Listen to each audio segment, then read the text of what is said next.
This is the Final Round Podcast, coming to you live from the FingerLakes1.com studios in downtown Seneca Falls, New York.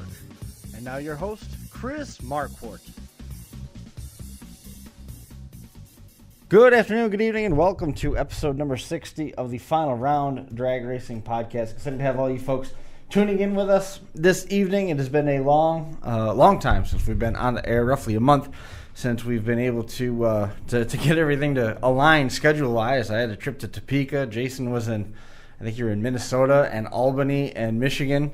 Right. In between all of this, so been close to a month, but nonetheless, Jason making the trek out to the bustling metropolis of Seneca Falls to join us for episode number 60, and it's an episode that we come to you with a bit of a heavy heart. You know, we're going to spend a little bit of time talking about the one and only Dick Oldfield, who passed away last month. Tough to see him go. What a life and legacy that he leaves behind with his work with the missile, and I mean, the life story should easily be created into at least a 3-volume set of books with all the work that went into working on the team and the legacy that's both gladfully and woefully left behind. I will say that there is a small section, at least, about the missile in the Ram Chargers book, which I have at home. But I mean, the whole story of the missile. I mean, there's certainly some parts of that will never go into any sort of book.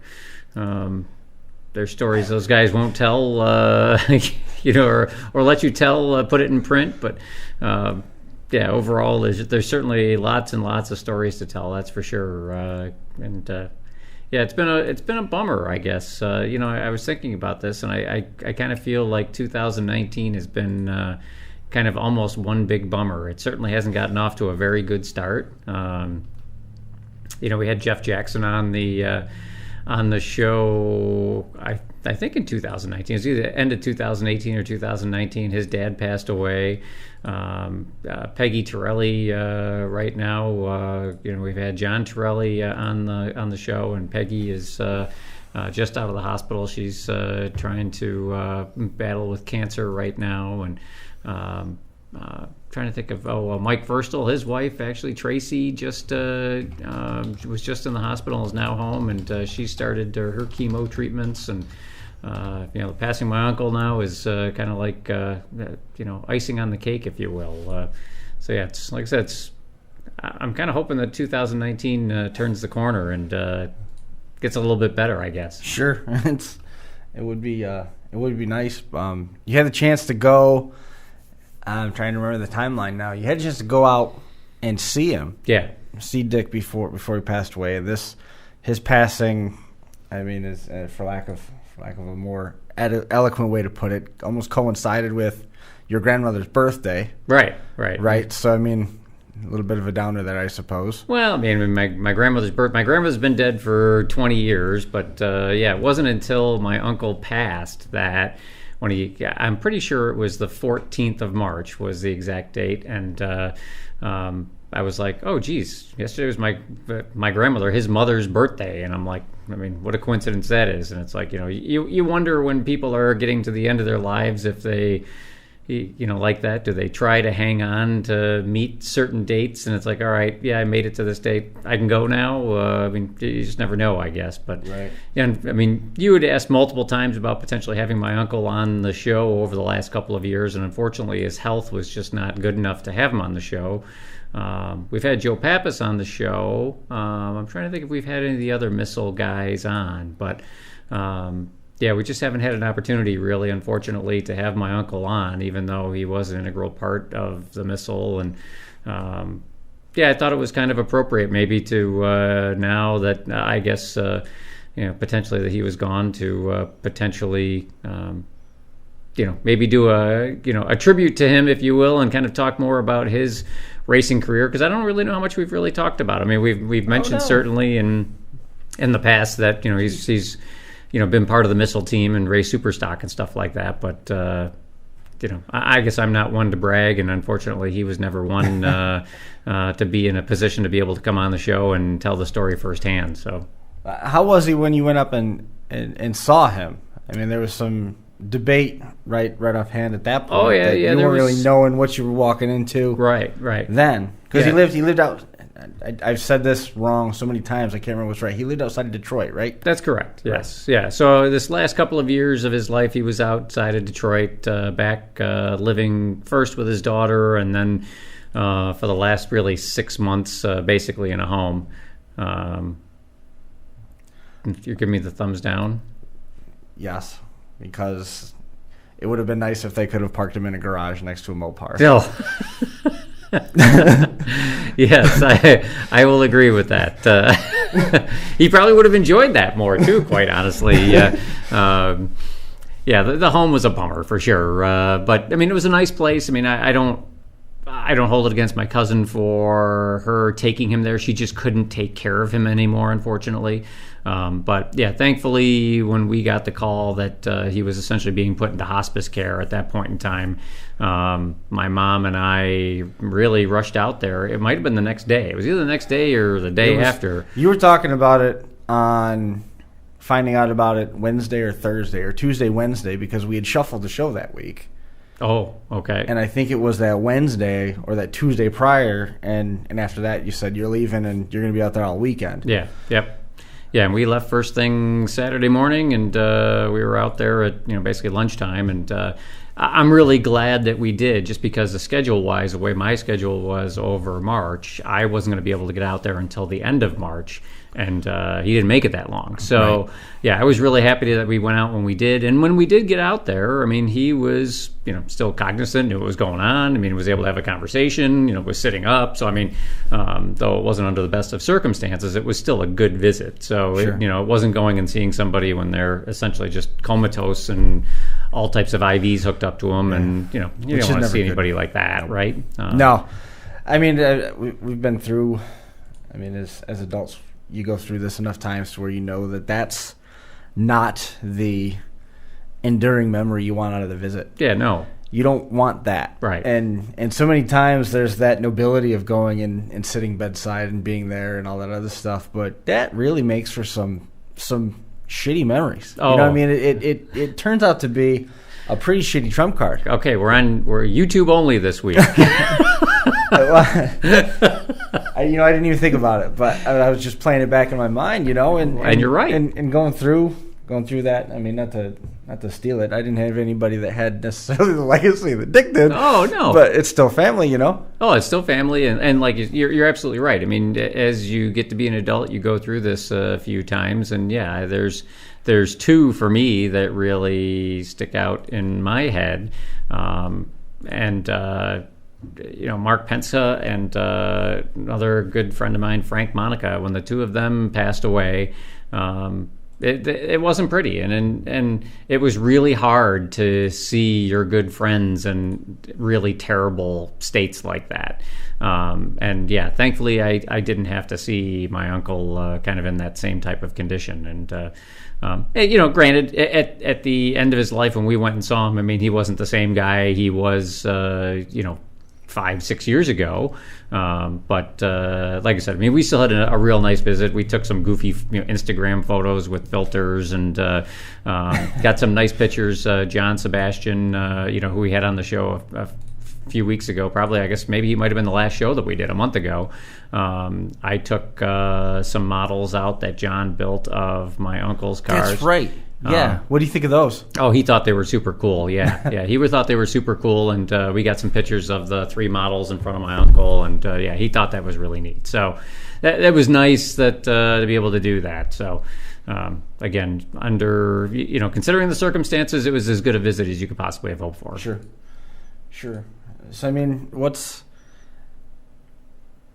I have so many questions for you. And a lot of them I've pitched to you before, just when we were talking during our post-production meetings when we reflect on how great or poor the show went. Sure. And just like, when was the tipping point when you realized who your uncle was? Like, there's this point that you had to have crossed where my uncle, who also drives race cars, yeah, and my dad's brother, who also drives race cars, is kind of a big deal. And come to an appreciation of it. It probably honestly wasn't until much later in life, after, so my dad died in 91. It was certainly much after my dad died. And, my uncle was always the cool uncle, always fun. I think it was because of the fact that, when we did things with him, it was always kind of race car centric, or even just, I guess I'll call it, like the cool uncle that gave you a Schaefer at 14 kind of cool, or what? Yeah. He was the cool, it's funny, from a present standpoint, one Christmas, he got me this little Panasonic portable AM FM radio, and the thing was the size of a credit card. It went into this little charger that you had to plug in the wall, and it was the super coolest thing ever. And so he was that kind of guy, right? For Christmas presents, he was always going to bring you the neatest gift, and right. But it was just fun to hang out with him, and again, it was always car centric, racing centric, and I always loved that stuff as a kid. And we'd go visit shops and race shops, and whether they be parts places like Schmidt's Performance. We go hang out at Schmidt's Performance when we came in, or Jansen Automotive, and it was always fun to do that. But he would kind of breeze into town Friday night after work. So he would, let's call it at the end, when he was working at Chrysler, he'd work until 5 o'clock, immediately get in his car and drive up to Buffalo, and he'd spend Friday night, Saturday, Sunday, get up, we'd have breakfast, and then he'd out of town again, away he went. And we'd probably see him, I would guess, once a month, if you will. It wasn't certainly every weekend. It's a lot, though. Oh, it was a lot. Yeah, it absolutely positively was a lot. He must have come through Canada, right? Oh, yeah. He always came through Canada. So, overall, we always had a close relationship, and, spent quite a bit of time. And I will say that I had 3... When he came out, did he race? I'm sorry? When he came out, did he race? Did he find a car or jump in a car? Oh, no, he was just... when he came out, he was... So, this is the thing. By the time that I can remember, or let's say by the time he was really coming into town, Don Carlton had already been killed. Oh, okay. This is later. So, yeah, and then really when he would come into town, he would come into town for Friday night at the drag races, but he was coming into town to basically hang out with my dad and help my dad with his race car, and maybe Saturdays, he'd be working in the garage with us, helping us on the Corvette. Right. But yeah, at that point in time, for him, really, racing was done and over with.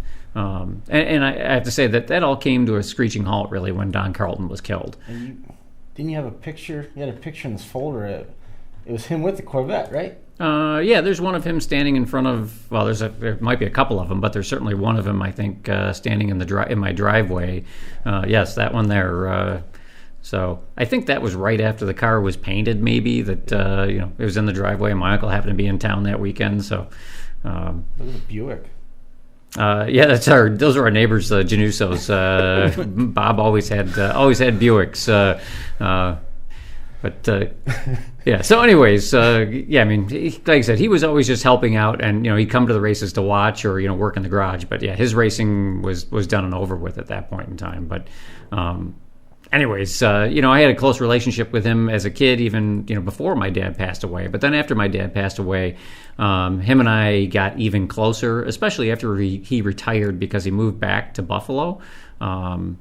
It's amazing, actually, because he moved back into the house he grew up in. It was my grandmother's house, and stayed in the family, and so he was back to the house he grew up in. But we did a lot of racing and traveling then, and it probably wasn't until then. So let's say 2000, 2005-ish. I was 35 years old at that point when, start doing reunions. And this is the other thing with my uncle. When Don Carlton was killed, I never really talked to him about it, let's call it deeply and emotionally, but I know that it really hurt him.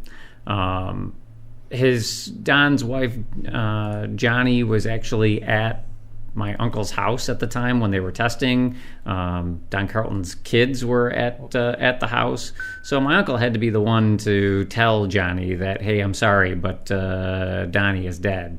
And for a long time, my uncle didn't really want to talk about the missile and all the stuff that they did, because I think it was just too hard, honestly. So, yeah, it wasn't really until, again, when he moved back home in the early 2000s that all of a sudden it was like, yeah, let's start talking about that. And, again, doing reunions and, Hall of Fame ceremonies and stuff like that. And when did you go into the Hall of Fame?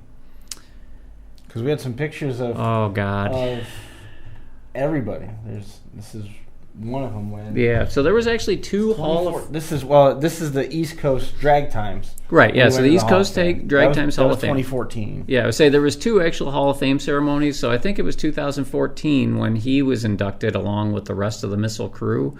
A couple of years prior, we went down and the Ram Chargers were inducted. So a couple of the guys, Tom Hoover... let's see, Tom Hoover and who else? I should know this. Were actually inducted twice, basically, once as a member of the Ram Chargers and once as a member of the Missile crew. It wasn't Al. Geez, I should remember, but yeah. So I would say that's my uncle after he got his plaque. Certainly one of his proudest moments, I would say. I have to say, it'd be pretty... I don't expect that I will ever be inducted into any Hall of Fames before that I leave this planet. We're only 60 episodes in. It's early to make who that knows, right? Yeah, I'll get into the... I don't know if it'll be the East Coast Drag Times Hall of Fame or the Podcast Hall of Fame or, who knows. Or the Please Mute Your Microphones Hall of Fame. Yeah, I would say... I'm trying to think, what's that... Who's that famous guy on YouTube that blogs and has like 6 million followers and stuff? There's a bunch. PewDiePie, that's the guy I'm thinking. Yeah. So yeah, it'd be me and PewDiePie in the Internet Broadcasting Hall of Fame together, right? So yeah, it was like I said, he was very, very proud when he got inducted. I will say that I would have liked to have seen him inducted. As an individual rather than part of a group, but that his racing career basically didn't, he was successful, but he just wasn't. He didn't race that long, quite frankly, on his own before he joined the Missile crew and was kind of all, I guess, caught up in all of that. So this is a Tom Cash. Oh, yep. Photo. Yep. This is. Now, correct me where I go astray here, because, again, some of the lineage gets me screwed up. This is his car with the Ram Chargers. This is the Iron Butterfly car? So, not my uncle's car. This is Ted Spihar's car. Okay. So, basically, my uncle was racing his Dart, his Good Guys Dart. Okay. So this would have been 69. So 68 Dart, he gets it. He races it 1 year. 69, he starts racing it. He breaks the motor. I don't know what it is, halfway through the year or something like that. So my uncle's looking for a ride, and I don't remember who it was that hooked my uncle and Ted Spihar up. But somebody knew that my uncle was looking for a ride and that Ted Spihar was looking for a driver. There was somebody else that drove the Iron Butterfly for a race for Ted. And then, like I said, that was the car. That's the Dart that broke. So, that's the car in 68. That's how it looked in 68. Okay. 69 was the darker maroon, where it just said kind of the Good Guys and like a gold leaf on it. My uncle hated that 68 paint scheme, by the way.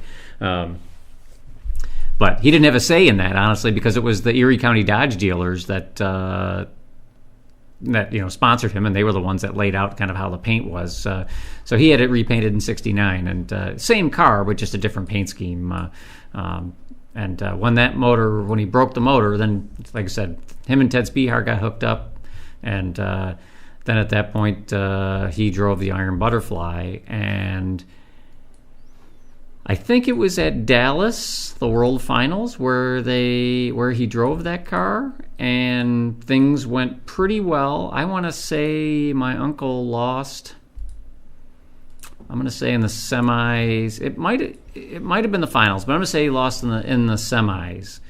And at that point, they had this new class that NHRA was talking about for 1970 for Pro Stock, and after the Iron Butterfly escapade, essentially, Ted Spehar approached my uncle and said, "Hey, we're going to be starting one of these pro stock teams with some backing from Chrysler, and do you want to be a part of that team and be my driver for that?" And my uncle was like, "Heck yeah!" So he only drove the Iron Butterfly for 1 or 2 races, and pretty much that was it. Wow. So we're jumping around a little now. I don't remember seeing this in our conversations where we looked at the different cars. Yep. And so that is Arlen Vanke's car.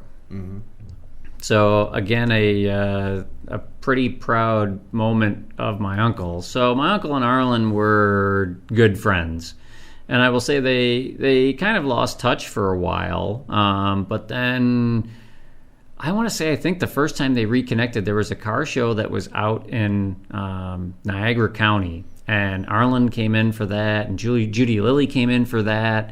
Tom Hoover was in for that, and they kind of reconnected. And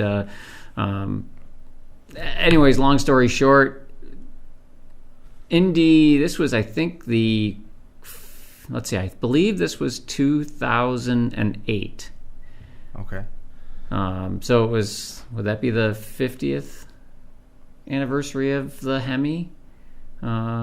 68, the Hemi cars, 68 to, that would have been 40 years. So maybe it was the 40th anniversary. So anyways, they asked Arlen to bring his car.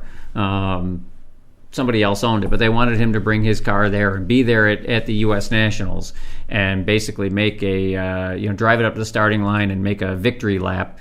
The problem was that Arlen's health wasn't all that great at that point in time, so he wasn't able to drive it. So my uncle actually drove the car while Arlen rode in it, and they made the victory lap, if you will, right. down the quarter mile. And that was pretty cool. I love that picture. That picture's super cool too. I don't know if the photographer's name is on there, but obviously that's one of the professional photographers that goes to all the NHRA events, and just an awesome picture. Here it is. I don't see it. It looks like it's credited to NHRA. Yeah. I'm not sure. Not sure who took it, but yeah, super cool photo. And Arlen was part of the Chrysler, let's call it the factory Chrysler team. So he drove Chrysler products at Super Stock in 68, 69 when they went to Pro Stock. Arlen went to Pro Stock as well, and he was one of the guys that. So the Missile team was factory backed by Chrysler, but was really a test car, and the technology that they developed basically as a test car then got shared with all of the other Chrysler teams, right? So and here's a perfect example. This is now at this point in time, this is 73. They had moved from the Motown missile to the Mopar missile, and this was them testing. I think this was at Gainesville. I'm not 100% certain of it. And I'm going to butcher this. But these are all sensors, right? So those are all just tufts of yarn. Mm-hmm. So they didn't have. They had. Well, you can see on the front wheel. There's a wheel speed sensor on the front wheel. So the missile team was one of the first ones to have an onboard data recorder. I mean, they called it a computer. I mean, it's really an onboard data recorder, and big, huge thing that went in the trunk. And basically, anytime they went testing, that thing was there along with a support van, basically gathering all the telemetry from the car that they had sensors for. But here they were doing wind tunnel, let's call it, testing or aerodynamic testing. And I didn't have any pictures that I uploaded to my album here. But if you go to, and again, I'm going to butcher this, I think it's the Hamtramck. If you look that up on Google, I believe that was like the street that one of the Chrysler production facilities, assembly plants was on. But that's, I think, the facility where the original Hemi Darts and Barracudas were produced. But if you look that up on Google, you'll find a site that has tons of pictures. My uncle took most of those pictures. He was always carrying his camera with him, and took literally thousands of photos. And Stuart Pomeroy was nice enough, probably 10 years ago, to take all of those pictures and scan them and put them on this website. And there's a picture, one good picture of my uncle hanging out the window of the car with a high-speed camera as Don Carlton was driving the missile at full speed towards them, as they were trying to record essentially what's going on with these tufts of yarn as the car is going down the track. We had that picture at some point. Remember that? We had, I don't remember what the... That was probably when Joe Pappas was on, my guess. We probably showed that picture previously, and yes, I remember, Tom Hoover basically telling my uncle, "I don't care what you do, Dick, but don't drop that camera because it's too expensive. We can't afford to replace it. So fall out of the car all you want, but just make sure the camera's safe." That's crazy. I mean, here is, I think we had this one up a little bit earlier, but this is a later and earlier one. This was before it became the Mopar missile, but when Don was driving it. Right there. Yes, so the short story for those that don't know or haven't seen the show before, essentially 70 they create the Motown missile team, and my uncle is the driver, so 70 Challenger.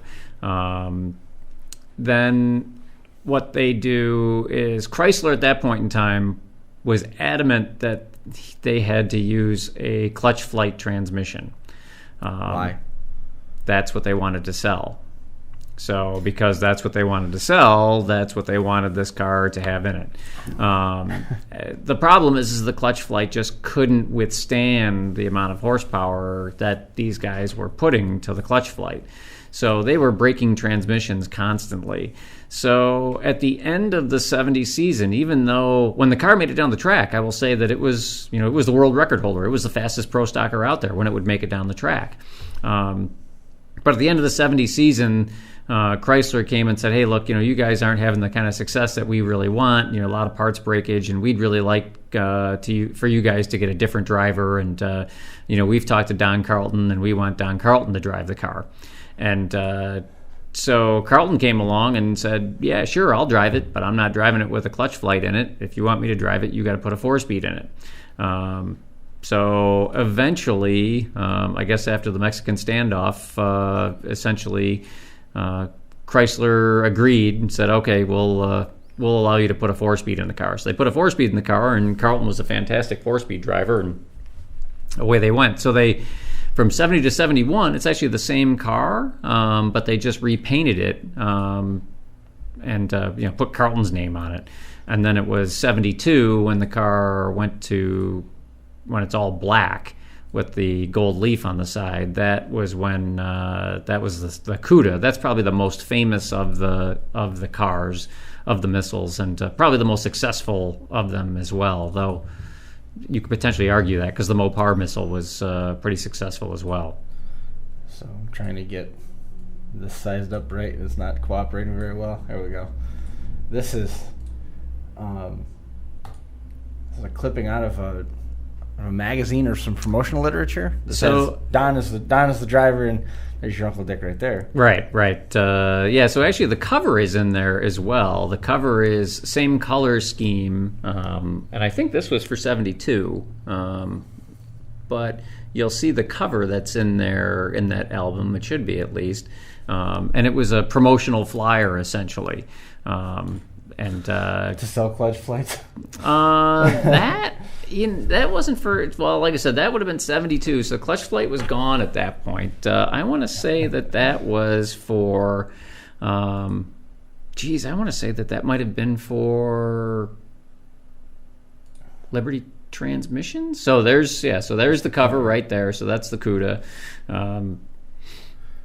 So then you open it up. It was kind of a 4-page, well, would it be 4-page? I guess 4-page, if you will, a bifold. it had the car and little bios of the team members at that point in time. And the team members really. Yeah, so that's the same one. So that was like page 2 or 3 on the inside, and that was the car. The Cuda that was on the magazine of Hot Rod. Very famous picture of the car with the team, and but yeah, I mean the actual team itself was very large, but. Yeah, so there's I guess it was the Lee Eliminators. I think they were the ones that made that. But yeah, you can see overall the sponsors. But who knows? All those guys were sponsors. I mean, Trick Titanium, Liberty Gear. So maybe it was something that they made up as a team, as a handout for the track. I'm not 100% sure. Joe Pappas would probably know the answer to that question. There's a bunch of different. I don't know which one to go with. This is. The black car. You said this is the most famous one. What was the change to the Barracuda? Was there a logical reason why, or they just wanted to sell Barracudas? My guess is that it was probably that they just wanted to sell Barracudas. I don't know otherwise, quite honestly. And that again is probably where, Joe Pappas might know the answer. Yeah, I mean, I think that car was the most famous because the fact that, I have to say, I mean, obviously I'd love the Challenger with my uncle's name on it. I mean, that's always going to be the one that I have a soft spot in my heart for. But, I mean, the Cuda is cool looking for sure. And I think, the contrast of the gold lettering on the black, and then you take into account that the fact that the car was very successful. I think that's why people really were drawn to that particular car. It's funny too because I won't say they were the bad guys, but they kind of embraced that to a certain extent. Ronnie Sachs was the guy in the white car, and he was the sheriff, and the missile crew was Dirty Dan that came into town and stirred up trouble and tried to take down the good guy, and so I mean they had a little bit of play there between the two cars. But again, they were on the same team, so in the end, technology. Not to say that Ronnie Sachs didn't do things on his own, because he certainly did, but like I said, technology they developed with the missile then went to Ronnie Sachs if there was something to be told there. This is when Dick drove it. Yes, correct. So that's the Challenger, right? So yeah, that had the silver leaf on the side, and Fernwood Dodge. That I'm fairly certain was Ted Spihar's garage. Yeah. But yeah, that's a 70 car. So 70, 71 car is exactly the same, just painted differently. I don't like the way that the car looks in 71. It's kind of got a mustard yellow on the side of it, and I'm not really. It's a weird one. Yeah, I'm not really crazy about that. In the 70 colors I like, but I'm not really crazy about how they painted it for 71. But again, I'm sure Chrysler was calling the shots when they painted the car that color. And this is what you're talking about. Yeah. It's a little different. Yeah, I'm just not crazy about that. I mean, I don't mind yellow, I guess, as a highlight. I've never been a big yellow car guy, and I'm definitely not a big mustard yellow fan. Yep. So yeah, that was all. So I mean, that was all. After my uncle had got done racing super stock and all the rest of that stuff, and most of the guys. So at that point in time, after the 72 car, they went to in 73 they went to the Mopar missile, and so I mean that's a Duster, I guess, because it's a Plymouth rather than a Demon, but same thing overall. I'm fairly certain that was when the car was just finished and pushed out of. So I think. Trying to remember where that car was built. If that was at Ted's shop, or if that was then at Specialized Vehicles. Ted's shop. Yeah. And this is, again, I mean, this is the type of thing where I kind of wish I would have taken a video camera, right, and had all these conversations with my uncle and videotaped them all. Because I mean, I just didn't know. I wasn't around at that point in time. But the real finer details about what was taking place. I mean, like I said, specialized vehicles kind of came into play at some point in time, and that might have been Ted's shop. Ted might have owned specialized vehicles, and they were building different things, and they were building test cars for Chrysler for all different types of projects and stuff like that. I do remember going to the shop, but I don't remember spending a lot of time there. And at some point, we've got the white Dart that your uncle was photographed with a bunch of times. That's not any connection to... That's his car. That was his car, but it wasn't a connection to the originals, right? That wasn't just repainted. Or was that one of the missile cars? This car here, let me find it again. I had a bunch of pictures of it queued up, and we ended up going on a different riff. So yeah, my guess is the white Hemi Dart that you're talking about is probably from the Elkton Hemi reunion, which that car, that white painted Dart, that is his actual good guys Hemi Dart that he raced. Yeah, that is the actual car. It's funny because I guess that's the thing when you have a vehicle where there's only 63 of them produced. And how many were wrecked? Well, and I will say I think right now probably the definitive database for Hemi Darts and what happened to them is on Class Racer. There's a thread in there, and pretty much every car is accounted for. Really? Somebody did some ridiculous research, and yes, almost every car is accounted for. What happened to it and where did it go? And at the Elkton reunion, there was a whole bunch of cars there, original 68 Hemi Darts. And again, I think when you have a very small production run like that, and it's a car that people are really fond of and big fans of, when they change hands, people generally know where they go. So I mean, of the 63 it's like 63 cars that they produced. I want to say all but maybe I'll say 3 of them are accounted for, and they know exactly where they are. There's only 3 of them that aren't. So that was when my uncle first saw the car, and I have to say that was the hottest I've ever been. You typically don't think of Minnesota and hot, but this was southern Minnesota. I actually couldn't stay the whole 3 days. On Saturday, I had to go home early. I just couldn't take it outside anymore. It was so hot. And but we got there on a Thursday, I think, and they walked us over there before really anybody got there. And they're like, Dick, come here. We're going to take you down and show you your car. And so this was when he first had seen it. And he hadn't seen that car since... basically, he sold it in 1969, in the middle of '69. So he never actually got his hands back on it, but he's able to be reunited with the car. Right. Yeah, he didn't actually have the chance to own it again. Yeah, no, he never had a chance to own it again, and that is the car because the fact that of VIN numbers and stuff like that. So I mean, that's the thing that they did. They did VIN number tracking on these things, and that's the actual VIN number of my uncle's car. It's somebody got a list someplace from Chrysler somehow. So they had an original list essentially of the VINs and where those cars were, who those cars were allocated to. Right. So then they were able to basically go back and just trace, okay, well, here's the VIN number. Whose car is this? Oh, okay, this was Arlen Mankey's car. Okay, this was Dick Oldfield's car. I shouldn't say Arlen Mankey. He had a Barracuda. He didn't have a Dart, but... I think we all understand. Yeah. But, yeah, pretty cool.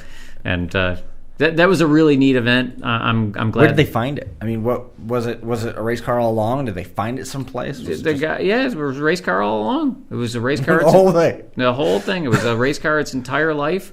The guy that owns it now, or I should say at that point in time, he was still bracket racing it in Minnesota. He lived in Minnesota and bracket raced it at Brainerd. I mean, you can see on the windshield there's competition numbers on it. So yeah, he was still racing it. yeah, I mean, I don't know if Trying to compare. It's one of those things. It's like, all right, yeah, it's a Hemi Dart. There's plenty of guys out there that are still racing them in super stock, in particular, Hemi Darts and Barracudas. But yeah, at some point, I mean, you might have to say, all right, does it really make sense to do this versus just restore it and sell it and take the money and go do something else? Why not?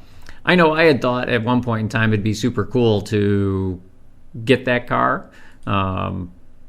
But I also knew, that I can't afford that car. That car is just, out of my league from a cost standpoint at this point in time. I mean, they're quite valuable, as you know, and probably anybody that's watching the show knows. So at one point, I actually thought that, well, geez, it'd be cool to get. So that's the '69 paint job right there. That's the weird bulge, the goldfish side of the gold. Yeah, the good guys won. Yeah, and that's now the white one that's in Minnesota. That's correct. Yep, it's so cool. Yep. Yeah, so after I decided that I couldn't afford the Dart, I thought, well, maybe I could get my uncle's Mercury Comet. But that car is even more rare than the Dart is. So when I found out that they only had built, I think, 5 of those Comets, I'm like, okay, well, if I can't afford the Dart and they built 63 of them, I'm sure I can't afford the Comet if they only built 5 of those. I had the Comet. So there's two pictures of the Comet, 2 different, I guess, paint schemes of the Comet. One where it's maroon, right, and it says Cerullo Motors on the side. That's the one that I recognized from before. Here we go. Yep. So I think that picture. And again, this is the tough thing too to remember. It's like 40 years later, it's like you're asking a guy, well, where was this picture taken? He's like, I think that was at Englishtown. And it's like, was it Englishtown? I mean, yeah, who knows? I don't know. I mean, it could have been Cecil County. It could have been, for the most part at that point in time, he was only racing on the East Coast. But so that car actually was owned previously by a guy by the name of John Rossi. And they took that car away from him, Ford did, and my uncle basically went to the Ford dealership and said, hey, I want a race car. And they're like, who the heck are you? And he bullshitted them and told them that, he was some super successful, race car driver. And so they got him that car. Now, they had taken the motor out of it. And I am not a Ford guy at all, so I don't know any of the details. But so those cars, when they were originally built, came with some super rare motor. And that was, let's call it the good motor. By the time my uncle had gotten it, they had taken the motor out of it, and then they had shipped him a Cammer motor, I'm pretty sure is what it was, a Cammer motor. And that motor wasn't quite as good as the original motor that was in the car. But so he put that motor in it and ran that car in 60... Oh, my God, let me see here. So this was in 60... I think it was the end of 66 and 60, end of 66 and 67. So in 67, he repainted it gold. And in this picture here, this is when he had already painted it gold. And I don't think my uncle, did it say like the satellite or something on the side of it there? No, none of the pictures when it was gold had any attribution or nickname. There's the color picture of the gold. That's the car there. I mean, that literally was, he just pushed it out of the garage after he painted it. That was his first attempt at a paint job. So yeah, he just pushed it out of the garage. But after he sold it, the Orbiter, I think maybe it was called. You can see it on the quarter panel of one of the pictures. I want to say I think it says the Orbiter or something like that. I see there's the gold fender, and then there's another nickname on the side. That one, I found one here. That still says Jansen on the side. Okay, so Jansen is my uncle still. Gold fender. I mean, that was the same car after he had sold it. He never named it. He just put Jansen on the side at one point in time. Yeah. So he ran that car, like I said, in part of 66, then repainted it from maroon to the gold in 67. And at the end of 67 is when he sold it. And It's funny because at the end of 67, I think he couldn't be competitive. I think that's what the issue was. He couldn't be competitive with that car anymore. So he went back to Ford and said, hey, this car's just not going to cut it. I got to get, something better. And I think at that point in time, they were like, okay, yeah, well, we'll put you on the list for, a Mustang. And he basically said, well, you know what? Up yours. I'm going to go talk to the other manufacturers. So he went to Dodge, and Dodge said, yeah, we got these 68 Hemi Darts coming out. We can get you one of those. Okay, great. I'll take it. Called Ford up and said, hey, come get your car because I'm done with you guys. Right. And that was when he switched to the Dart. So does anybody know where that Comet is? Is it known? Yes. So that Comet, actually, I found that... we never got the opportunity, unfortunately, but a collector in, I want to say, Pennsylvania, Ohio, Michigan, somewhere around there, owns that car. So that and it's fully restored to its original form. Original being?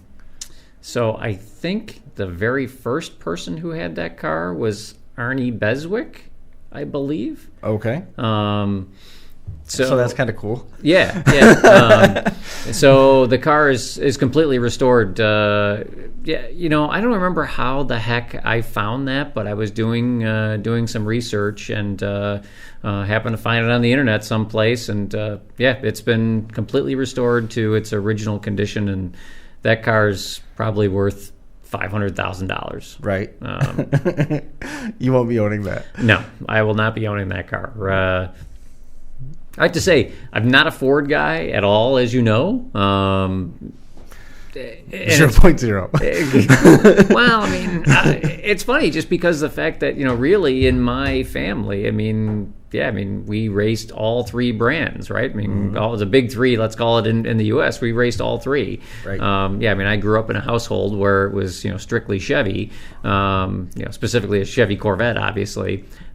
So, I'm not really a Ford fan, but I really do like the lines on the Comet.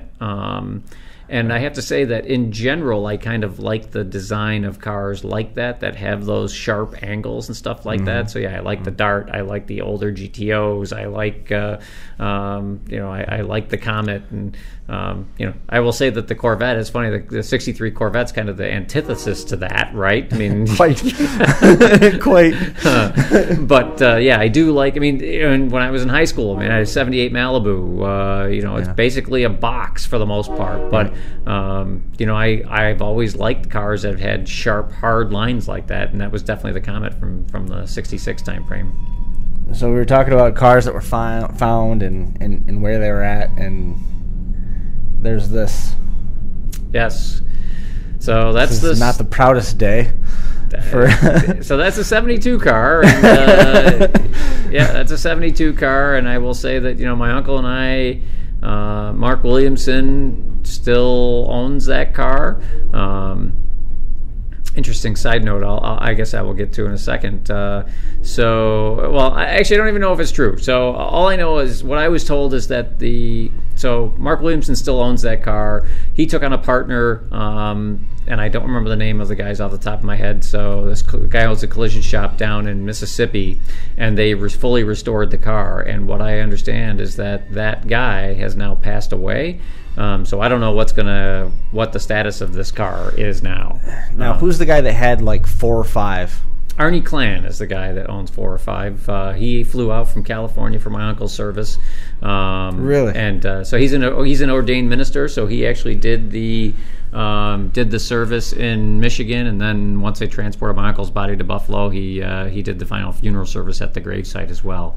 But he logged some miles too. Oh yeah, absolutely, yep. This is how we found the car. Sitting under a couple of cheap tarps up in Ottawa, and it was literally negative 30 degrees Fahrenheit that day. It was the coldest I had ever been in my entire life. And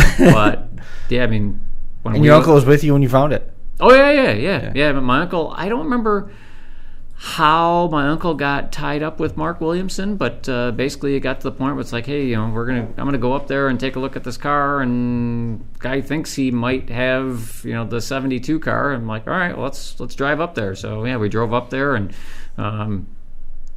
Yeah, didn't take too long for my uncle to see some of the stuff on the car and, basically realize that, oh yeah, this is the car because I remember doing this on it and I remember doing that on it. And, the short story is, for people that don't know, is that, after my uncle was removed as driver, again, he remained on the team as a crew member. Well, he was one of the big fabricators. So he was building essentially chassis and, roll cages and brackets and stuff like that. So yeah, he was just a welder fabricator, basically, extraordinaire. And you remembered all the...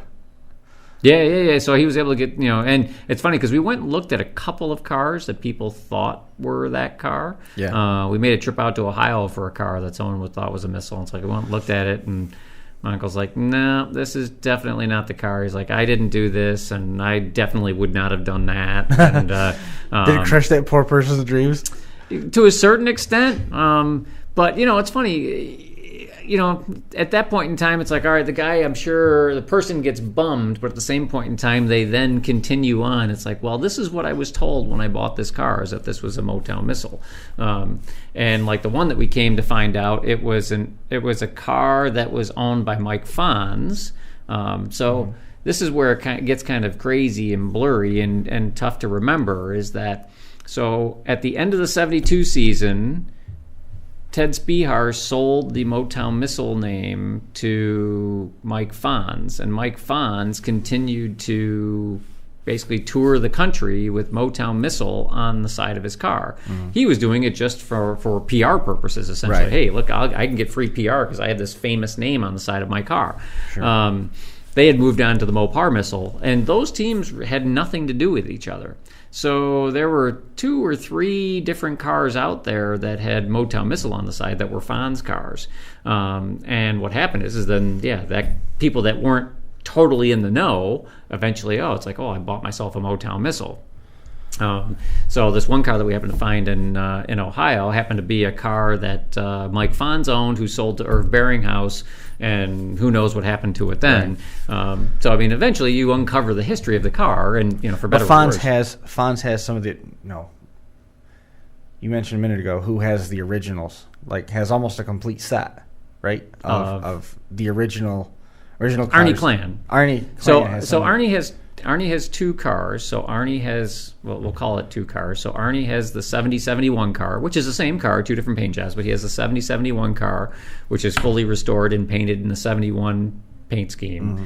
Then he also owns the Wire car, and the Wire car was never competed with. So that was a car that they built. They got it done. NHRA looked at it and said, oh, no, you are not racing this. We do not approve. And then it got shelved, and then it got sent down to Don Carlton's shop, and then it was sold to... at one point in time, I knew the woman's name. Some woman and her husband, and she bracket raced it in North Carolina and crashed it. And I don't remember where Arnie found it, but he found the Wire car, bought it, and they've restored it. And it's hard. They did put Motown Missile on the side of it. I think Mopar Missile might have been Mopar Missile they put on the side of it. But the car was never finished. So when my uncle was helping Arnie kind of do that restoration, there was lots of questions like, well, what do you do with this car, right? How do you paint it? When it left, it was basically just still in primer. So, it was never officially a missile car, but it was a car that those guys built. And wasn't he working on a third? So those are the only 2 cars that he has. So the Cuda, again, Mark Williamson still owns, and that's that kind of joint venture. Then there's the Mopar Missile, the 73 car. I'm pretty sure it's Ben Donoff that owns that car. I don't know if it's Ben that owns it or drives it. I think Ben owns it. And that car was pictures of that on the show before. Yeah. So that car was in the Garlitz Museum for a while. And he's pulled it out, and he's done some Nostalgia Pro Stock racing with it, and he's taken that car to a couple of the reunions and the Drag Time Hall of Fame shows and stuff like that. So I know that Arnie would love to get his hands on those cars too. So we had essentially the whole collection, if you will. But now the other car that Arnie, I don't know if he bought it or not. I want to say he did buy one of the Colts recently. So that was the other thing. I mean, so after Chrysler basically pulled out and said, okay, we're not going to be a Chrysler factory team anymore, these guys continued to race, and they started building some Colts. And I thought Arnie had told me that he just, at the funeral, that he had just bought a Colt, but that I can't confirm that. My memory is terrible. The Colt sticks out to me too, and we had a conversation about that before. Like he was looking at it or something. That's where I wonder if that's where that third car came from. That's very possible. Yeah, that's very possible. Yeah, I mean, it's funny is that the one Colt, and I don't know which one it was because they built a few of them. So Mr. Hoover was living down in the Virginia area, and literally happened to be like driving down the road and turned and looked into a garage, repair shop, and it's like, that's a Dodge Colt. Backs up and goes in there, and comes to find out that this is, my uncle, I think, actually ended up going down there to look at the car with Tom Hoover, and they confirmed, this was one of the Colts that they built. Wow. Yeah, just total coincidence, right? Right? Yeah, and this car had been within 30 minutes of Mr. Hoover's house for 10 years. He never knew it was there. That guy must have been beside himself when they went into the shop. Oh, yeah, I'm sure, right? I built this car. Yeah, right. No, no, seriously. And who are you? Yeah, it's funny because, again, Tom Hoover is very well known now in the nostalgia racing circles, I guess, or drag racing circles. But, he's the father of the Hemi, basically. That's what he's called. And but, yeah, I mean, if you would have asked somebody in, 1985 or even 1995, who Tom Hoover is, most people would have been like, never heard of him. And if you did say Tom Hoover, Tom Hoover the drag racer, most people thought, Tom Hoover the guy who owned the Showtime funny cars that were out of Minnesota. It's like, nope, that's a different Tom Hoover. No relation. Cool, yes, true, but yes, right. So this was one of the last pictures that was in the album that we didn't get to. Yeah, that was me. One of my rare wins at Empire Dragway.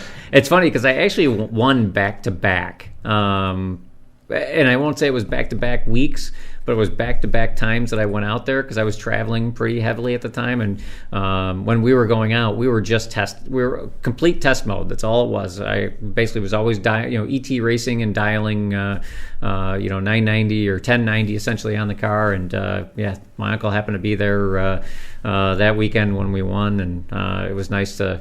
It was a very impromptu, all right, hey, you want to go to the winner's circle? So I went to the winner's circle and got our picture taken. And, those are certainly some of the good memories. Right. And like I said, we had a lot of fun, did a lot of traveling. Remember going to Chicago, driving all night with him, and going to Chicago to race there just to have myself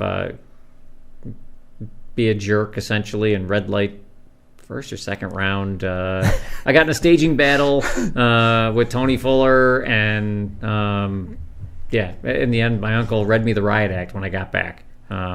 He was mad. He was really mad because of the fact that I red lighted, and he's like, I don't know what the hell you were doing. You should have just staged the car like you always do, and you would have had a good reaction time, and you would have beat that guy. And he was quite upset.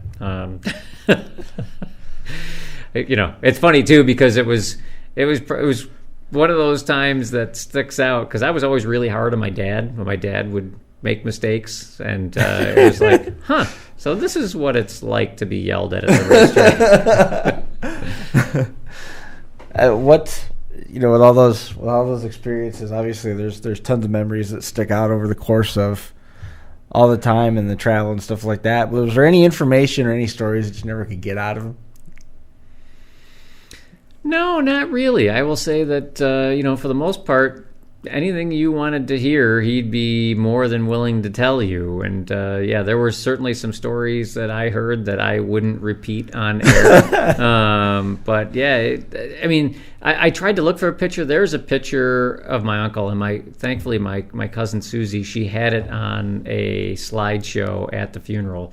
But one of these winter times, the whole team had gone down to Cancun or something like that on vacation, and they're on a boat, and there's like 4 or 5 of them in this picture, and my uncle is just kind of making this crazy face, and you could just tell in this picture that he's kind of wild and out of control, and really I know that my uncle, that was the guy. It's amazing. It's sad that he's gone. He lived to be 76 years old or whatever it was, but he lived a full life, and quite honestly, it was a miracle probably that he made it to 76 years old.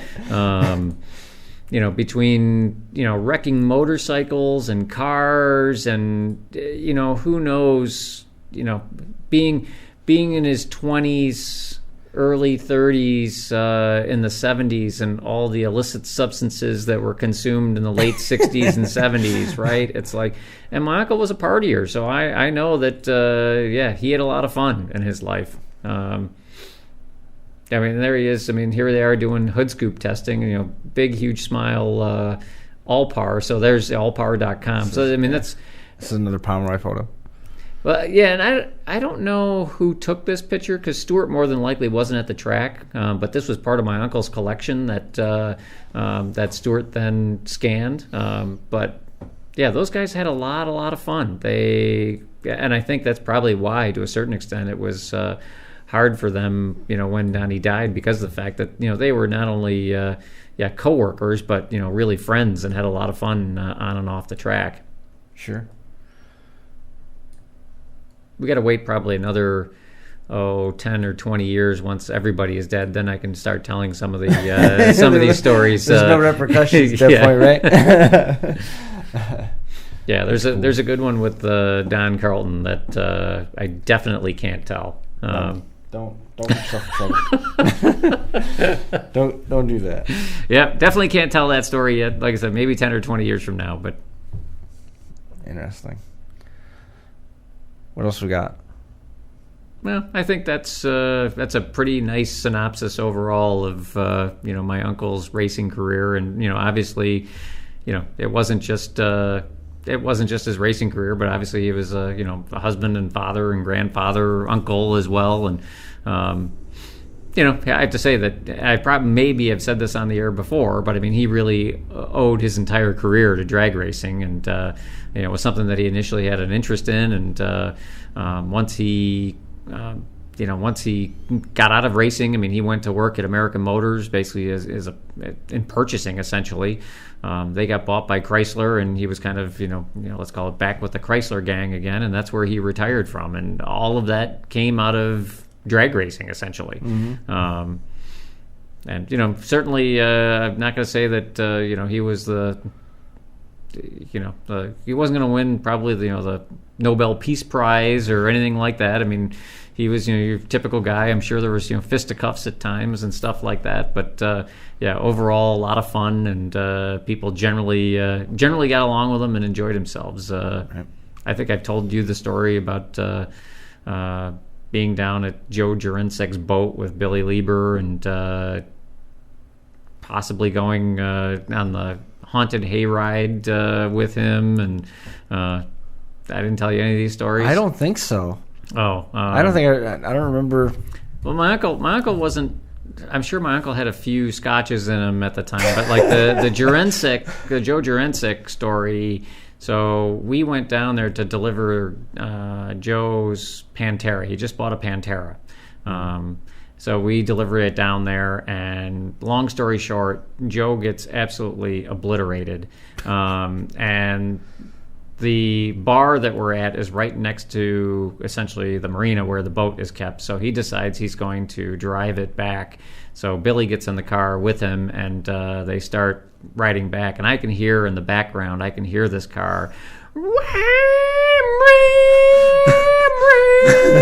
I'm like, oh my God.